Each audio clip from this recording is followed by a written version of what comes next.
안녕하세요. 원데이 토익입니다. 오늘은요, 제가 수업을 끝내고 어딜 좀 가는 중이에요. 그래서 어디 가는 중에 간단하게, 토익에 대해서 강의를 하도록 할게요. 뭐 어떤 거냐 하면, 오늘 수업 시간에 학생들이 좀 물어보더라고요. 선생님, 그 파트별로 공부를 어떻게 하면 좋아요? 되게 고민이에요. 라고 물어봅니다. 그래서 파트별로 어떻게 공부를 하면 좋을지, 저의 그냥 개인적인 공부 방법에 대해서 그냥 말씀을 드리도록 할게요. 운전 중이라서 카메라 볼 수 없는 점 양해해 주시도록 하십시오. 자, 일단은요, 파트 1부터 생각을 해볼게요. 파트 1의 경우에는요, 그림을 보고, A, B, C, D 중에서, 거기에 해당하는 말을 찾는 거죠. 그래서 이 그림을 해석하는 그 기법이 가장 중요하다고 보는데요. 그림이 일단 예를 들어 볼게요. 건물이 하나 있고요. 옆에 나무가 하나 있다고 생각해 볼게요. 이렇게 나와 있을 때는요. 일단 무조건 오답되는 걸 먼저 찾으세요. 오답되는 거는 자, some people are 이런 식으로다가 해서 몇몇 사람들이 뭐 해요? 아니면 a man 이런 식으로다가 사람이 나왔다라고 하면 무조건 오답으로 체크하시는 연습을 하시는 게 좋습니다. 또 있죠. 자, 어쨌든 이렇게 사진상에서는요, 동작을 나타내기가 굉장히 힘들어요. 그래서 사진상에서 동작이 나온 그런 문제들이, 그런 그 지문들이 나왔다라고 하면 오답 체크해 주시는 게 굉장히 맞습니다. 어떤 사람이 의자에 앉으려고 하는 사진을 사진으로 표현을 했다고 생각해 볼게요. 그러면 그 사람이 사실 앉으려고 하는 건지 서려고 하는 건지 사진상에서 파악이 될까요? 안 되죠. 그러면은 사진상에서 파악이 되지 않는 것은 무조건 오답으로 체크해 주시면 되는 거예요. 즉 뭐다? 동작을 나타내는 거는 오답일 확률이 높다라고 보시면 되겠죠. 그리고 복잡한 그림이 나왔다라고 생각을 해보죠. 복잡한 그림이 나오면요, 의외로 단순한 게 답이에요. 그래서 자, 길거리에 사람들이 많이 돌아다니고 있어요. 그런데 자, 그 중에서 사물이 몇 개 있다고 보도록 하죠. 그런데 그 정답은 될 수 있는 게 뭐다? 보면 A, B, C, D 중에서 어려운 것들이 나옵니다. 간단하게 some people are marching 해가지고 몇몇 사람들이 길거리에서 행진하고 있어요. 요 정도가 정답이 되는 확률이 높다라는 거죠. 그래서 오히려 파트 1 같은 경우는요, 최대한 단순화시킨 답이 정답이 된다라고 보시면 파트 1은 그렇게 정답과 오답을 가려내시는 게 좋을 것 같아요. 자, 그럼 파트 2 넘어가죠. 파트 2 넘어가면요, 일단은 우리 문장의 그 육하원칙이라고 아실 거예요. 육하원칙 뭐가 있죠? 언제, 어디서, 무엇을, 어떻게, 왜, 누가, 이런 게 육하원칙이잖아요. 이런 식으로 물어봤을 때요, 오답이 되는 것도 있습니다. 무조건 오답이 되는 거는요, 육하원칙으로 물으면 yes나 no는 정답이 될 수가 없어요. 예를 들어 볼게요. 자, 태어나다라는 걸 예를 들어 볼게요. 자, 문장에서 물어봅니다. 문제에서 자, 너 언제 태어났어? when으로 물어봤어. 그러면 yes나 no 돼야 안 돼? 언제 태어났어? 네. 언제 태어났어? 아니요. 돼야 안 돼? 안 된다는 거죠. 그래서 이런 거는 일단 정답 확률이 없다라고 보시면 되고요. 그 다음에 또 오답이 될 만한 것들이 또 있겠죠. 자, 뭐가 오답이 되냐면요, 3인칭 대명사로 나오는 것들이 오답이 될 확률이 높습니다. 무슨 얘기냐면요, 자, 문제에서 물어본 거예요. 자, 누가 이 사람 데려다 줄 거야? 라고 물어봤어요. 누가 이 사람 공항까지 데려다 줄 거야? 이렇게 물어봤어요. 그랬을 때, 자, 3인칭이라고 얘기했으니까, 자, 그녀가 데려다 줄 거예요. 문제에서 누가 데려다 줄 거야? 누가 데려다 줄 거야? 그녀가 데려다 줄 거야. 그녀가 누군데? 문제에서 그녀를 대신할 수 있는 뭔가 안 나오잖아요. 그죠?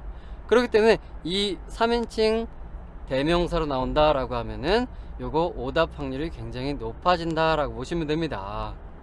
이해되시죠? 근데 예를 들어 이런 건 아니야. 미스터 브라운 씨가요, 왜 학교에 가려고 합니까? 라고 물어본다고 칠게요. 그러면 이때 가서는요, 미스터 브라운이기 때문에 그 사람은 지금 미스터 브라운, 사람 이름이잖아. 그걸 대신해서 he라는 말로 쓸 수는 있어요. 그런데 보통 그 문제에서요, 그런 식으로 사람 이름이 나오지 않는 이상은 3인칭 대명사로 쓸 수가 없다라고 보시면 됩니다. 이해되시죠? 그렇게 기본적인 것들을 갖다가 이 파트 2에서도요, 일단 답이 아닌 것들을 제외하다 보면은 답이 되는 것들 찾기가 쉬워요. 왜냐하면 여기 파트 2에서는 A, B, C 보기가 3개밖에 안 나오거든. 근데 보통은 그 중에서 하나는 보기는 이제 우리가 삭제할 수 있는 보기가 나오기 마련입니다. 그래서 일단 아닌 거 제외하면은 50%잖아. 50%면은 찍기가 쉽죠. 그래서 파트 2는요, 간단하게 그런 식으로 좀 공부하는 연습 해 주시면 되고요. 또 하나, 이 정답 될 수 있는 확률이 높은 것 하나만 딱 알려드릴게요. 뭐냐 하면 우리 회피성 답변이라고 해가지고요, 나 모르겠는데 누구한테 물어봐, 누가 알려줄 거야, 이런 식의, 나는 아니지만 다른 사람이나 다른 것들이 너한테 뭔가 해줄 수 있어 라고 나온다. 이렇게 회피성 답변이 나오면 보통 대부분 다 정답이 됩니다. 그래서 정답은 그렇게 찾아주시면 될 것 같고요. 자, 또 봅시다. 그럼 파트 3 넘어가죠. 파트 3. 파트 3는 대화문이에요. 대화문은요, 제일 먼저 해야 될 게 뭐냐면 1, 2, 3번 그 문제를 먼저 파악하세요. 문제를 먼저 파악하고 나서 그 다음에 지문을 듣는 그런 연습을 하시는 게 가장 좋습니다. 그래서 보통 문제는 어떻게 나오냐면요, 일단은 A번은 문제, 그 지문 맨 상단에서 A번 문제가 나와요. 그리고 디테일 문제는 중간에서 나오겠죠. 그래서 2번 문제 중간에서 나온다는 거야. 그리고 3번 문제는 뭐가 나와? 그 맨 아래쪽에서 3번 문제가 나온다라고 보시면 정확하겠죠. 그래서 A, B, C, 1, 2, 3번 문제를 먼저 파악을 하면은 들으면서 바로바로 문제 풀 수 있도록 그렇게 연습을 하시면 됩니다. 그리고 파트 4도 비슷하게 첫 번째 문제는 문장 위에서 나오고요, 두 번째 문제는 문장 중간, 세 번째 문제는 문장 하단 쪽에서 보통 그렇게 나오게 돼 있으니까 그렇게 순서대로 문제를 풀 수 있는 연습 하시다 보면은 조금 더 편안하게 공부를 하실 수가 있을 겁니다.